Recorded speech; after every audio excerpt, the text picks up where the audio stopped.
खावचो वार असलो तर काहीतरी आमका लागताच, कारण ह्यो आमचो जन्मसिद्ध हक्क हा. म्हणून मी आणि अभि चाललाव तिट्यावर म्हावरा बघूसाठी. तर ही काकी चांगल्याच रागात सगळा सागटवी होती. तिका म्हटलं माका बांगडे दे, आणि ते बांगडे आणले घराकडे, आणि आडाळ्यावर त्यांची चांगली साला काढून घेतलंय. कारण या मांजरांचो माका राग येलो होतो, तो मी या बांगड्यांवर काढलंय आणि त्यांना चांगले असे साफ करून घेतलंय. साफ करून धुवून एका टोपात घेतलं. आता वरनं टाकले हळद आणि 3 चमचे लाल मसालो, कारण हे आवाज आमका फ्राय करूचे, त्यामुळे जरा मसालो जास्त. ही दोघं जण वाट बघी होती आणि माका सांगत होती पटापट भात, आमका काही रोग होत नाही.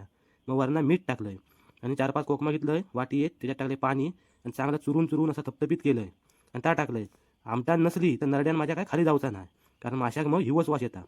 मॅरिनेशन करून 15 मिनटं ठेवलंय आणि मग तांदळाचं पीठ, रवो, मीठ, मसालो, हळद सगळं टाकलंय त्याच्या, आणि ते मासे घोळवून घेतलंय. चांगले घोळून झाल्यावर आईने एक एक करून तव्यावर सोडल्यान. आई म्हणता तू करपून टाकशी, मी भाजतोय.